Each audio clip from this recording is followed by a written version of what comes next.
I think the challenge is sort of not particular to us. I think the challenge is generally out there, that almost, as I said, the consumers are definitely moving very fast and using mobile devices. I think as they get more and more excited about using it, a lot more businesses have to come online, a lot more businesses have to spend more effort in making sure that they have a beautiful mobile experience, and I think a lot of businesses are. But you will see more and more of that beginning to happen. I think as that begins to happen, as I said, monetization increases, the possibility for those businesses to generate more revenue increases. So I think that's a big opportunity for every business out there. It's a big opportunity for us.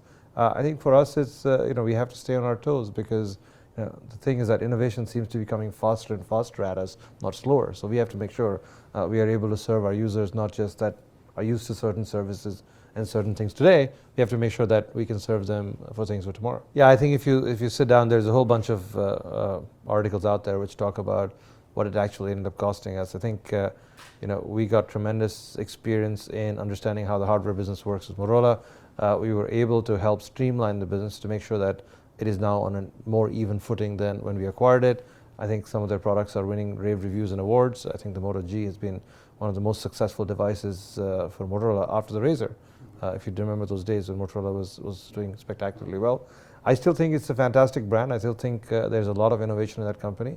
The team is a lean team, which is really, really good at what they do. And I think they're going to make great hardware devices in the future. In terms of, I think we got patents and we didn't lose money in the deal. It was a good deal for us, and I think it's going to be a great deal for Lenovo. I think our India operations are doing well. Very happy with the team. I think very pleased with them.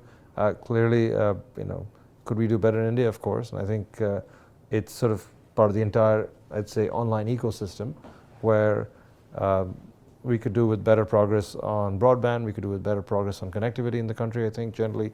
But despite that, I think the amount of smartphones continues to increase in the country, the amount of internet users continues to increase. I think it won't be long before India surpasses the US in the number of internet users.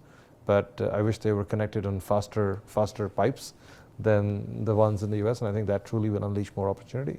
But I think the trend is our friend, and the trend is headed in the right direction. I think if you think about it, because of the evolution of the internet and how it's come about, I think we have predominantly an English-speaking web around the world.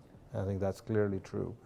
And I think the fear that I have personally is that we run the risk of not being able to bring along some of the sort of the cultural aspects of different languages and different cultures, because the web becomes predominantly English. Now, there's lots of efforts around the world, whether it's about taking and digitizing a whole bunch of documents, driving cameras into interesting places so people actually get to see that culture, and it's a more visual web as opposed to just a textual web that allows you to interact in more different languages. And I think to some degree, things like YouTube, which is now the world's second largest search engine, believe it or not, help, because there you're not governed by language barriers, because people can upload and look at stuff in different languages. So I think to some degree, the move from text to pictures and to videos allows us to become more multilingual, multicultural on the web. I think also on top of that, there are efforts that are actually helping take text and translate it, efforts that allow us to interact with devices in different languages and different scripts. So I think a lot of that will go on, a lot of that will allow things to come to sort of a place where we're more cultural and more multilingual than we are today. But I'm hoping that we get there faster than we haven't. In terms of access technologies, in terms of getting the web to everybody, I am of the firm belief that at some point in time, sort of access to the web, and web in this case is a metaphor for information, right? The access to information is sort of a right for every individual. I think just like electricity and water, we will all strive to make sure that every individual has access to information or the ability to transact using some form of connectivity. The question is, how fast can we get there? I don't think it's something that particularly Google alone can do. I think it's something that has to be done in partnership with the telecom industry, in partnership with various governments around the world. So I think we're all trying to find ways to make that happen.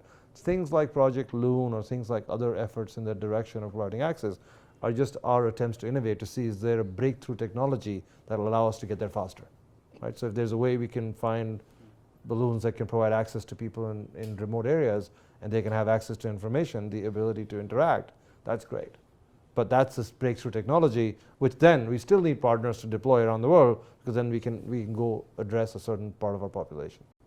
Oh, there's lots and lots of technologies which I think are still sort of in the minds of people that need to get developed. And I think there are efforts that you will see that other people in the industry are trying, we're trying. There's, I think, a lot of immense scope in the field of artificial intelligence in terms of being able to understand patterns, understand non-structured data, being able to come up with something interesting that comes as a consequence of that. I think there's lots of innovation that one can look forward to in transportation. I think transportation has been an area that hasn't been innovated sort of in a breakthrough way in a long time. We're still sort of, there's still 4 wheels and 2 wheels and an aluminum box that we sit in on top of that. So I'm telling you stuff that I haven't even been able to imagine. So, but I'm saying there's an area which is so ripe for innovation that has huge mass market sort of appeal and is going to make society a better place if you can find ways of creating more efficiency in the way amount of time you spend in cars, spend in sort of getting transported from one point to the other. So big area in computing, I think big area in being able to take large amounts of data and process it and make something meaningful come out of it at the other end. And if you look around us, we're creating so much data that we never used to create in the past, right? So there must be ways of using that data in intelligent ways and improving life. You know, I mean, if you just think about it, I was talking to someone the other day, and if somehow the doctors we went to had the collective information of every piece of data about you and me when we were sick and why we were sick, it would make it easier for them to diagnose and figure out how the next person is, why the next person is sick. Even today, the doctor looks at us as a unique case. We walk in and he's trying to reanalyze us every time without enough reference as to what has happened to us in the last 40 years and who are the 100 people who just had the same problem happen to them in the last 1 hour in New Delhi. I mean, just that kind of information would make it so much easier for them to figure out what's wrong with us. Now, is that feasible? Of course. Conceptually, that data, collection data is possible. Are we doing it? No. So there's lots of stuff that if you can find interesting ways of doing it, could actually allow for us to be in a much better place. I mean, I think one has to step back and appreciate the marvel of being able to take something which, you know, sort of 18, 24 months before we started developing it was only possible with a backpack which had a computer in it and wires running to a camera on top of a frame. We were able to take all that technology and put it into one piece of hardware which is lighter than a pair of Oakleys. So, I mean, just the amount of innovation that goes into taking all of that, being able to put it in there, and so that you can wear it over your eye and have a screen which you can get information on. So I think that for us was a big achievement. I think we go past that, you know, we took some basic functionality and put it on the device so that we could actually see how to create the usability of the device and how people will react to it. I think that's also another good milestone. I think so far what we've done is we've basically expanded a set of people who are exploring the device to see what else can be done with it. Because part of the beauty of what we've done in the past with almost all of our efforts around hardware is we create a developer platform, we get lots of other people to think about ways to innovate, and people will come up with very different things compared to what we can come up with. And if you think, you know, the beauty of app stores out there, that's what happens. People come with interesting games, interesting applications. It's not the domain of one particular company. It happens on a sort of an ecosystem. So I think part of what you're witnessing with Glass is we think we have a great device. We think we've created a wonderful platform, but we need the innovation of a lot of other people to see what interesting ways can be used in different parts of the world. So I think our efforts to expand the program have been to get more and more people who are interested in it to try and find ways of making it more and more useful for the end user. So that's where we are. I think so far, again, happy with the progress.